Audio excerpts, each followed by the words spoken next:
please welcome back the host for the B20 Summit, Kukulethu Mfuphi.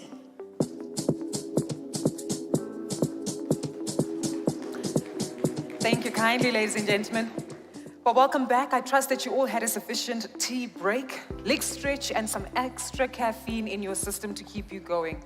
We're going to maintain the momentum that we've started off with to ensure that we participate in bold conversations that really shift the narrative going forward. And we're jumping straight into it with our next panel. As is evidenced in various conversations that we've had from the commencement of the B20 South Africa Summit, global trade continues to be under pressure. However, we are trying to ensure that we prioritize multilateral conversations, enhancing partnerships and opening up trade systems despite the fact that they remain under pressure. So in this next panel, we answer key questions as to what is needed within the system to make sure that it's more predictable, sustainable, responsive to climate, and most importantly, opens up new opportunities and access to markets. I'm going to introduce our first panelists who will be joining us on stage, together with the moderator who will be guiding us in conversation for the next 20 minutes. Firstly, warmly welcoming to the first chair on my left-hand side, Mabuza, B20 South Africa Trade and Investment Task Force Chair. Well respected in the South African industry, given that she is the former chairperson of the Industrial Development Corporation. She excels in research and insight and her leadership into all things development, finance, corporate governance, and opening up markets for trade. She'll be followed by His Excellency Wamkele Mene, the Secretary General of the Africa Continental Free Trade Area. His Excellency oversees the implementation of driving the continent's economic growth, integration, and sustainability, well known for spearheading the development of the Africa Continental Free Trade Area Act. He'll be followed by Matthew Holmes, who is joining us today as Executive Vice President for the Executive for International Chief of Public Policy for the Canadian Chamber of Commerce and Industry. Joining us today to help us unpack public policy on the agenda, given his extensive experience in global trade diplomacy. This conversation will be moderated by Professor Euvin Naidoo, who currently serves as a distinguished professor of practice in global accounting, risk and agility at the Thunderbird School of Global Management. Please give them all a round of applause as they actively engage in conversations unlocking trade. A warm welcome to them all. The applause can be sustained for a little longer to warmly welcome them. Thank you so much, Gugu, and welcome to our esteemed guests from South Africa, across the continent and the world.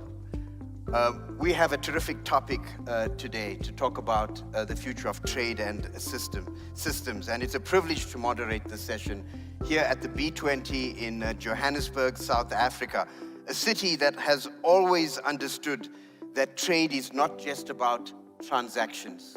Trade is about transformation.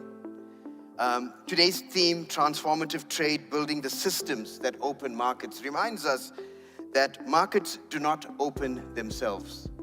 Systems open markets. Trust opens markets, and leadership opens markets. As we sit here, we're reminded of the world that often goes to Sandton Square. Whether you're young or old, we take photographs of the giant statue of Nelson Mandela. And Mandela said, I want to start with a theme from the mindset of Mandela. It's in your hands to create a better world for all who live in it. So let's have a discussion today on that theme. Our task is to examine the systems, particularly the flow of trade and goods, that would make the world a better place. I want to start off with a global view. We have our colleague from Canada to present a perspective, an international perspective, a global perspective. Canada is increasingly looking to Africa and emerging markets. And from your vantage point, how do you see this next generation of North and South trade and connection going? But let's start from Canada itself. What are you looking at in the world in terms of your resources? When we look at Canada, much like our continent, we see a country of incredible resources and talent. Well, thank you. And let me just start by congratulating the organizers here, Busi, Cass, Anthony, everybody on your teams. We had the privilege at the Canadian Chamber of Commerce of hosting the B7 this year in Ottawa in May. And if 20 is 3 sevens, I have to say the B20 is at least 10x the B7. And we know that's where investors want to be, is at the 10x spot. So well done to all of you. What a fantastic event.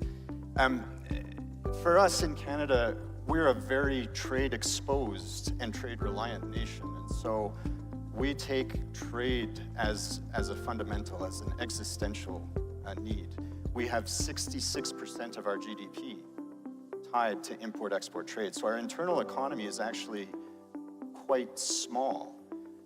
When 2/3 of your GDP is related to trade, you really care about that relationship. You care about the systems and the trust that you were describing. And so, for example, I can go anywhere in the country in Canada and find a fine South African wine. But we have our own issues in Canada too. I can't find a British Columbia wine from the Pacific or a Nova Scotia wine from the Atlantic when I'm in Ontario in the center, which is one of the largest buyers of alcohol in the world. And so we have our own barriers internally in Canada that don't allow us to build that stronger internal economy. But from a trade perspective, Canada is a G7 nation. We're a proud, original architect of the G20. We are the only G7 country that has an FTA with all other G7 countries. And we have over 50 FTAs with other countries. So we have a diversity of market access, but we have a complacency as well. And this is one of our other problems in Canada is of that 66%, 75% of that is with the United States.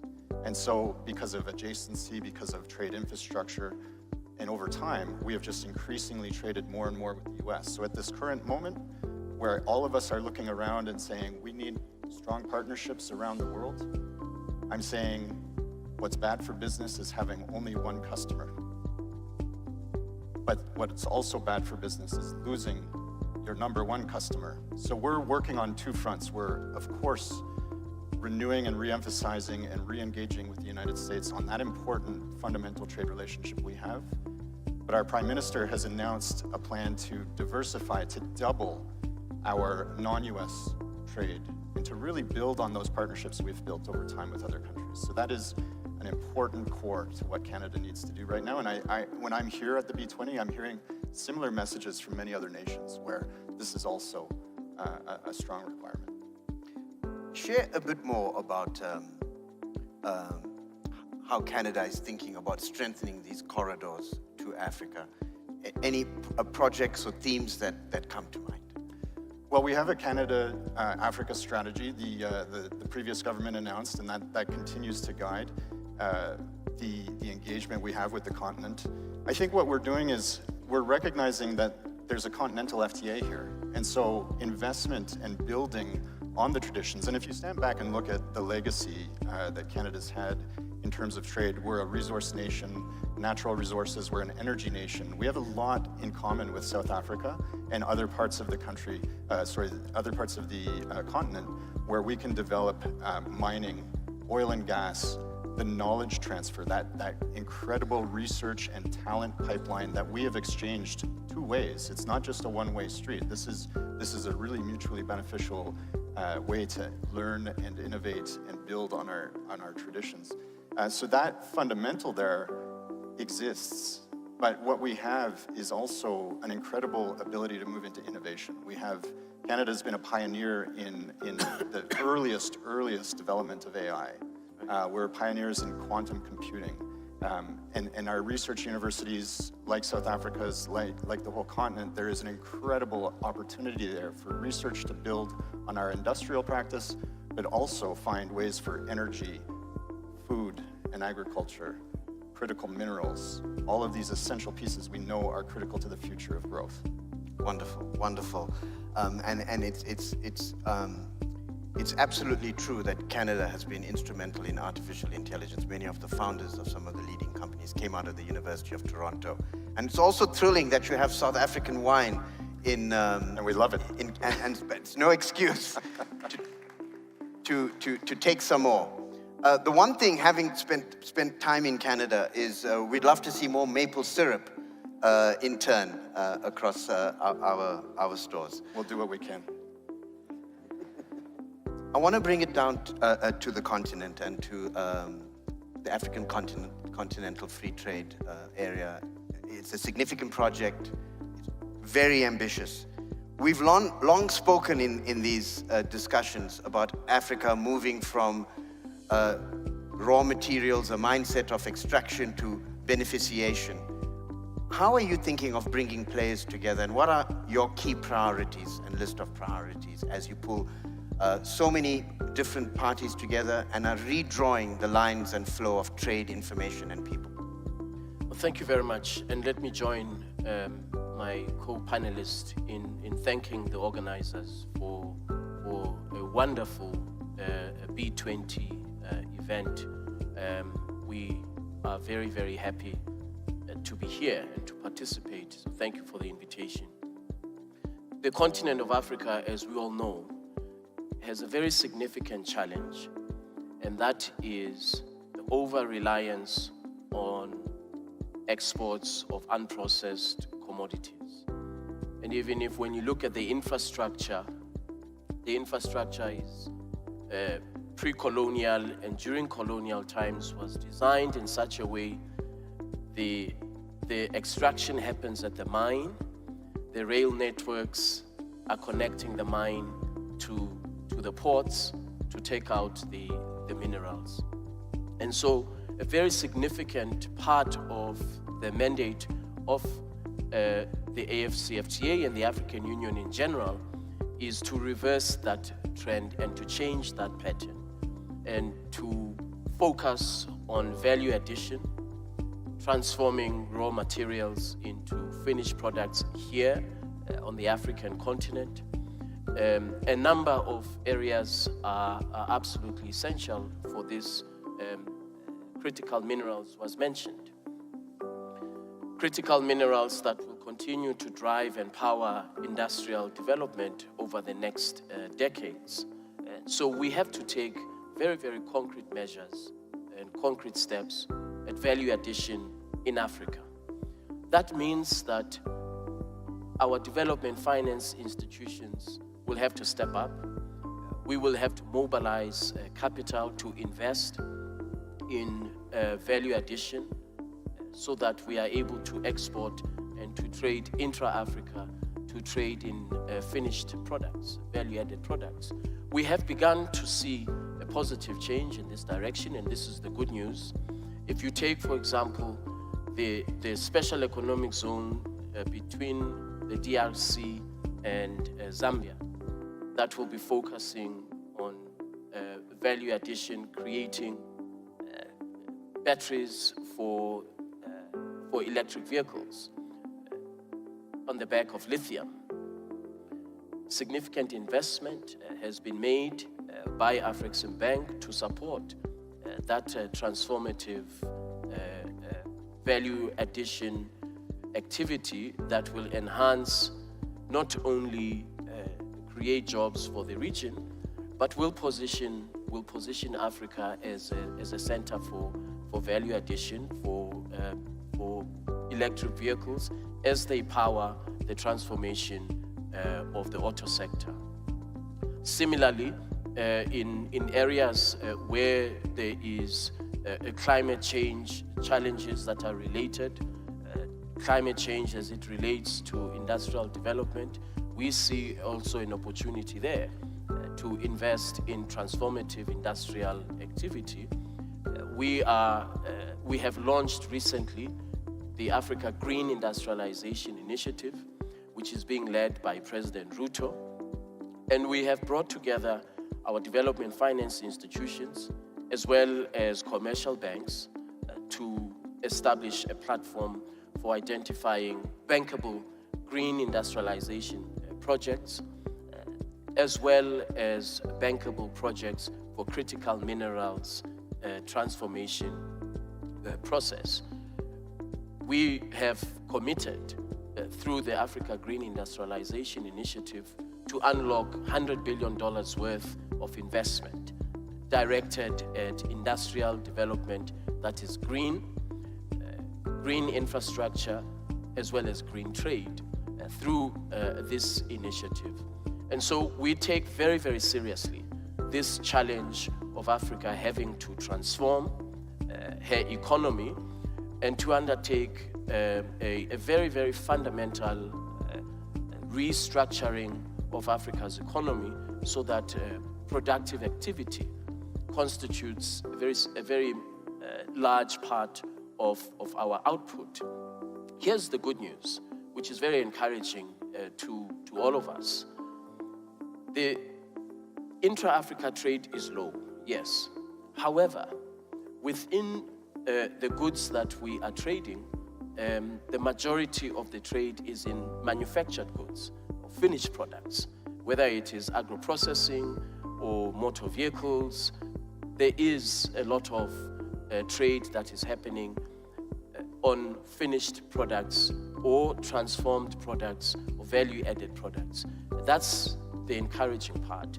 We have got to do more to mobilize, as I said earlier, to mobilize our development finance institutions, working with private sector, whether it is private equity or commercial banks, to crowd in more capital so that this transformation can happen.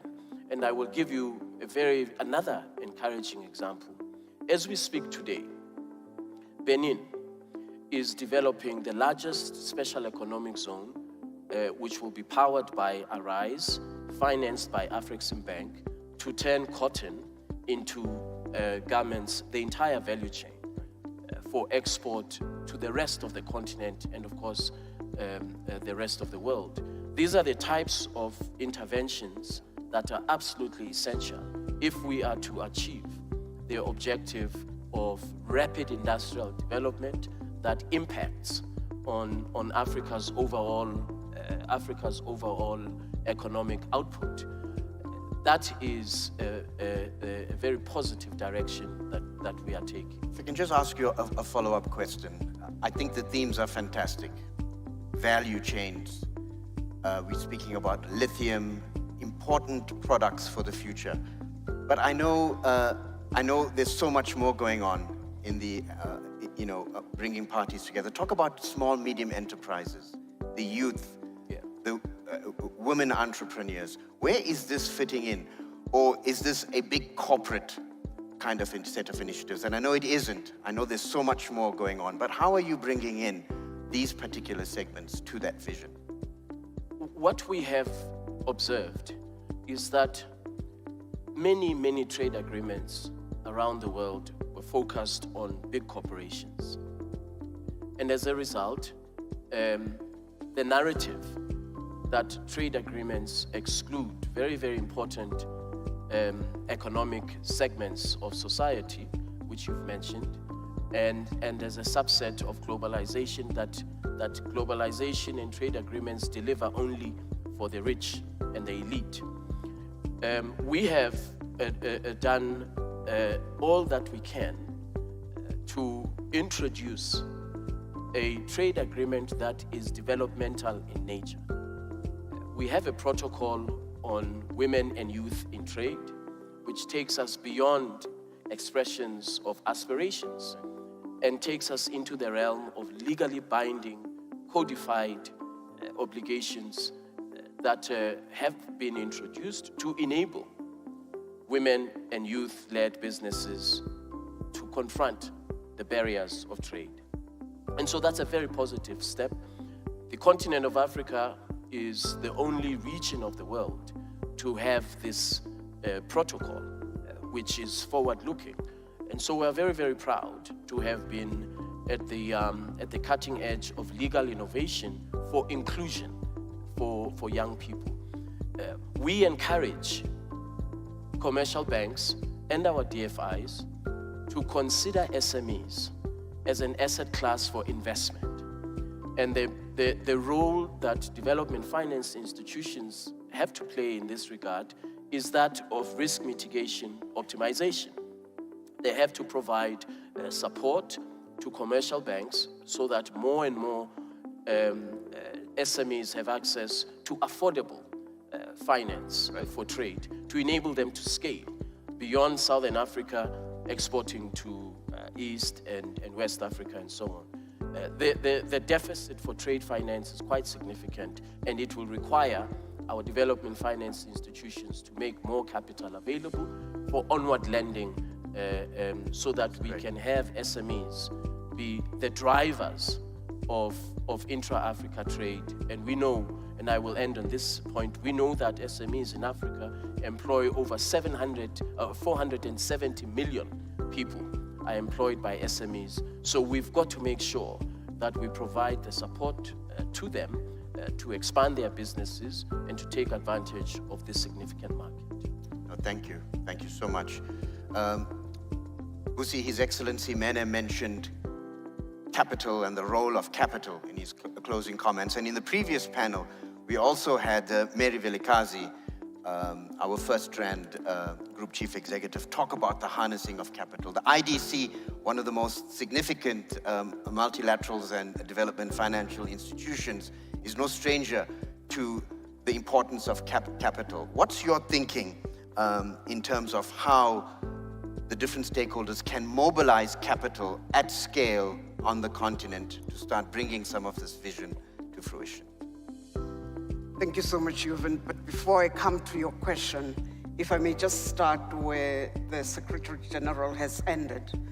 On Saturday, just a few days ago, under the auspices of the B20 Trade and Investment Task Force, we launched in partnership with the International Chamber of Commerce, the AFCFTA Secretariat, one of our proud Pan-African banks in South Africa, an initiative to incubate micro, small, and medium enterprises in the 4 nodes of the continent, starting almost immediately under a banner called Trade Routes Africa, where these entities are going to be supported in terms of product quality, in terms of access to markets, in terms of access to finance, in order to make them not just competitive for intra-Africa trade, but also to make them, help them go up in terms of competitiveness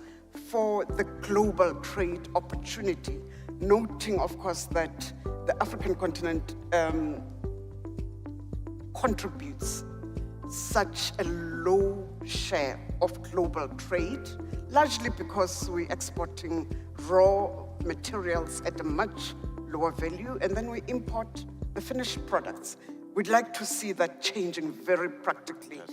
Secondly, we were hosted by a partner of the B20, Deloitte, just on Monday, where the digital trade protocol that has been put together by the AFCFTA Secretariat was now being moved into implementation mode. Number of entities have partnered in that regard, and this is critical because small, medium enterprises end up being prejudiced in terms of access to opportunity because of the high costs that they experience. So in an environment where, the know your client measures and other measures are on a digital platform in a standardized fashion that is accessible to large and small enterprises, I think we will start seeing a shift going forward. So I'm very excited about those two very practical initiatives that have come up. Access to capital is absolutely critical, and the Industrial Development Corporation is not the only DFI that has been in the room together with the commercial banks that are in the house at the moment, looking at the opportunities for blended finance, for combining our relative expertise in order to ensure that the finance is accessible to all players in the space.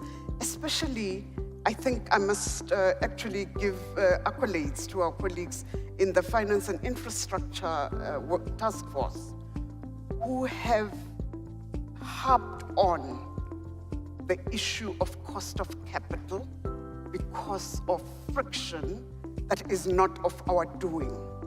So the assessments by ratings agencies impact the pricing of the funding, and therefore that pricing is passed on to the small and medium enterprises. And this is where development finance institutions, as well as the banks, can come together to ensure that we are supporting everybody, especially small, medium enterprises, to the fullest. No, thank you so much. We have a local, regional, global audience gathered here. What would you say to international investors and their perceptions of risk? Because global capital is agnostic, and risk and the perception of risk is very real. And I want to move back up the panel and start with you, Busi. Do you think there are pockets in which risk is being miscalculated? And what would be your message to international and global investors about risk and perceived risk on the continent? I'm delighted that we've had such a positive interest in this B20 meetings, because perceptions are sometimes informed by lack of access to information. Those business people that are here on the ground have now been able to experience the African continent and city such as Johannesburg in all its glory, and their perceptions will inevitably change, and I hope that they pass the message on to their peers as they move forward. It's the reason it's so important that we put actual initiatives in place and under the auspices of organizations such as the International Chamber of Commerce, to start supporting local business in ensuring that they are also able, or we are also able, to tell our story more effectively, to market more effectively, to access the markets more effectively, and to put product that is competitive to the globe. And as we experience each other, as we import and export to each other, Matthew, thank you for the opportunity that you've highlighted to us in the Canadian markets as an example. I believe that we will start getting a better understanding of the real opportunity. Wonderful, wonderful. Your Excellency Mene, you are facing risk management internally to reduce friction, to increase agility between your stakeholders, but you also have to bring international players to us. How are you tackling your message of risk and perceived risk? Well, I think that Africa's risk premium is expensive, and in my opinion, unfairly so. There are countries in Western Europe whose debt is much, much cheaper than debt for African countries because of this perception of risk. I do think that our development finance institutions have a role to play in risk mitigation for investors that are coming into the continent.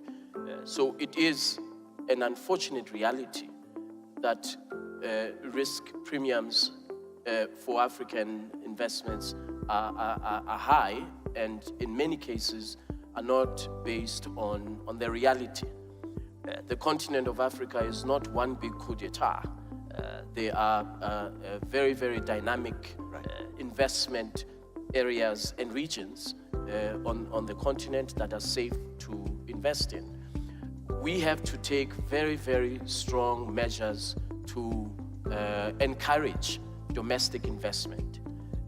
The Dangote Group, for example, the BUA Group, Equity Group, all of our global multinational corporations that are investing in Africa, they have to feel supported. The regulatory framework for investment must be appropriate. The balance sheet that is provided, the lending that is provided to them must be affordable. All of these measures have to be in place primarily to support domestic investors who really are the ambassadors to the rest of the world for investing in Africa. So I think we've got to start with building a very, very strong investment climate that encourages domestic investment. Talking about the Dangote Group, they've invested in this country over $600 million. So clearly there is no risk perception as far as the Dangote Group is concerned for investing here or investing in their plant in Tanzania. And so I think as much as there is this misperception by global or some global rating agencies, there is a lot more that the continent of Africa has to offer, which is based on reality and not on perception.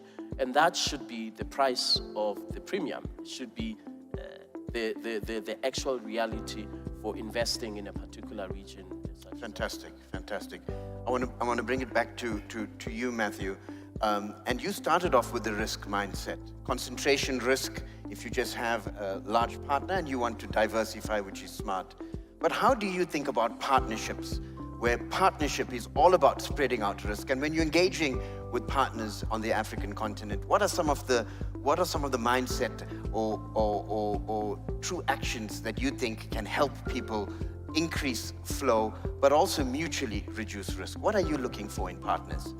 When I stand back and look at risk, the perception of risk, it's a cousin to ignorance and a cousin to fear. And so if you come back and look at what is the fundamental of commerce, it's about exchange, it's about trust. And so with the International Chamber of Commerce, the local chambers of commerce at the community level, this is about building community. And so how do you do that? You do that through exchange, you do that through trust. And one of the ways to do that is to have a common language. And a common language is really what multilateral systems are. So when we can build these systems, when we can build the familiarity and the connectivity at the community level, at the country level, at the continental level, then we can have that risk perception go down and that premium go down, and then fruitful growth for all of our communities. And so Canada needs to do more to be on the African continent. That is clear to me from this visit. We are only a bit player here in what is an incredible growth story to come. And it behooves us to be here more presently, to reduce that ignorance, reduce that lack of familiarity, and to develop that common language so that we can trade, but we can exchange. And that's the deeper commerce that we're looking for, is the exchange. Absolutely. In our agile transformation programs, we often say there's an equation. Trust equals speed.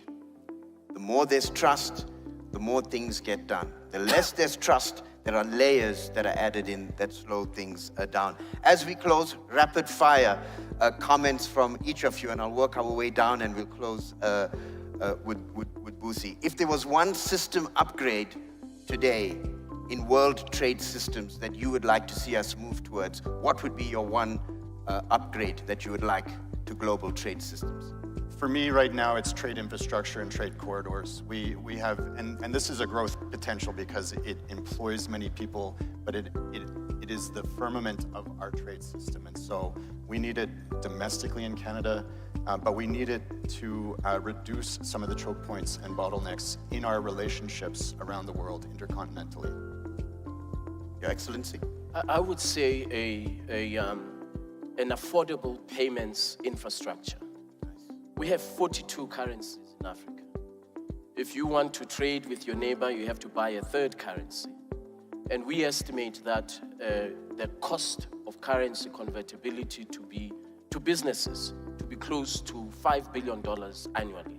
And so where we are to have a continental payment system that enables inclusion of SMEs, that enables large corporations to trade, to have that payments platform as an instrument for trade, I think we will significantly reduce one of the most expensive barriers to intra-Africa trade. Fantastic.